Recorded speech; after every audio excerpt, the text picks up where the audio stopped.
एक छोटे से गांव में रामू नाम का एक किसान रहता था। वह बहुत मेहनती और ईमानदार था। उसकी दिनचर्या सुबह सूरज उगने से पहले ही शुरू हो जाती थी।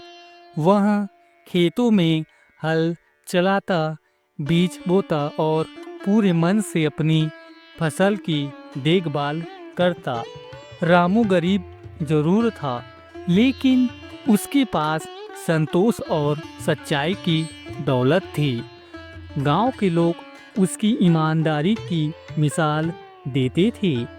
सोने की थैली। एक दिन रामू अपने खेत में काम कर रहा था। तभी उसे मिट्टी में दबी एक थैली मिली। जब उसने उसे खोला तो उसकी आंखें चमक उठी। उसमें सोने के सिक्के थे। रामू कुछ देर के लिए सोच में पड़ गया। वह चाहता तो उन सिक्कों से अपनी गरीबी दूर कर सकता था, नया घर बना सकता था, बैल खरीद सकता था और आराम की जिंदगी जी सकता था। लेकिन फिर उसने सोचा, यह धन मेरा नहीं है। अगर मैं इसे रख लूँगा तो मेरी मेहनत की कमाई की पवित्रता खत्म हो जाएगी। मालिक की तलाश। रामू थैली लेकर गांव के मुखिया के पास गया और बोला, मुझे खेत में यह सोने की थैली मिली है। यह मेरी नहीं है। कृपया असली मालिक को ढूंढिए। गांव में यह खबर फैल गई। कुछ लोग हैरान थे कि इतनी गरीबी में भी रामू ने लालच नहीं किया। कुछ दिनों बाद पता चला कि वह थैली गांव के एक व्यापारी की थी, जो रास्ते में गिर गई थी।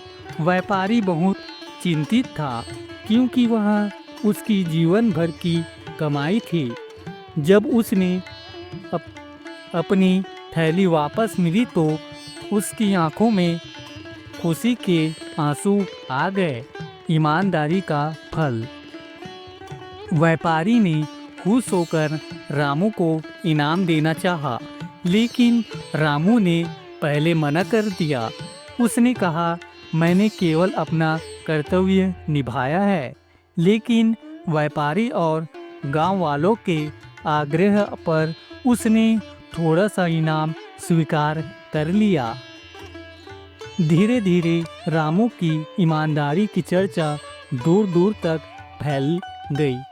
लोग उस पर भरोसा करने लगे। उसकी मेहनत और सच्चाई के कारण उसकी खेती भी अच्छी होने लगी। कुछ ही सालों में रामू गांव का सम्मानित और सुखी किसान बन गया। रामू की ईमानदारी की चर्चा दूर दूर तक फैल चुकी थी। अब लोग उसे केवल एक किसान नहीं, बल्कि गांव का आदर्श मानने लगे थे। लेकिन जीवन हमेशा आसान नहीं होता था। कठिन परीक्षा। एक साल गांव में भयंकर सूखा पड़ा। बारिश नहीं हुई, खेत सूखने लगे और किसानों की मेहनत मिट्टी में मिलती दिखने लगी। रामू के खेत भी सूख गए। गांव के कई लोग निराश होकर शहर जाने लगे। कुछ ने कर्ज लिया, कुछ ने अपने पशु बेच दिए। रामू के वापस भी थोड़ा बहुत अनाज और कुछ पैसे थे, जो उसे इनाम में मिले थे। वह चाहता तो अपने परिवार के लिए सब बचा सकता था, लेकिन उसने सोचा, अगर पूरा गांव दुखी होगा तो मेरी खुशी भी अधूरी रहेगी। सच्चा उपयोग। रामू ने पंचायत में जाकर कहा, मेरे पास थोड़ा अनाज है, हम सब मिलकर इसे बांट लेते हैं।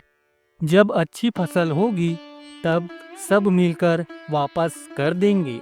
लोग उसकी बात सुनकर भावुक हो गए।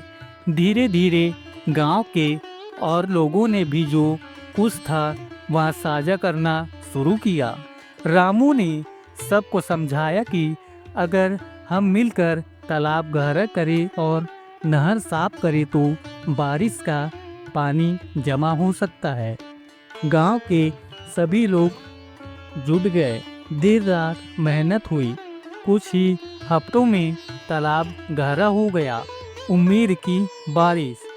कुछ समय बाद बादल छाए और तेज बारिश हुई। तालाब भर गया। खेत में पानी पहुंचा। इस बार फसल इतनी अच्छी हुई कि गांव में खुशी की लहर दौड़ गई। लोग कहने लगे, अगर रामू हमें साथ न लाता तो हम सब बिखर जाते। नई पहचान। अब रामू सिर्फ ईमानदार किसान नहीं बल्कि एक समझदार और दूरदर्शी नेता बन चुका था।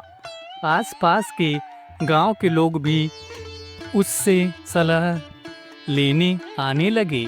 सरकारी अधिकारी भी गांव आए और तालाब और एकता की मिसाल देखकर गांव को पुरस्कार दिया। रामू ने पुरस्कार की राशि से गांव में एक छोटा सा स्कूल बनवाया ताकि आने वाली पीढ़ी पढ़ लिख कर समझदार बने। अगर कहानी अच्छा लगा तो धन्यवाद।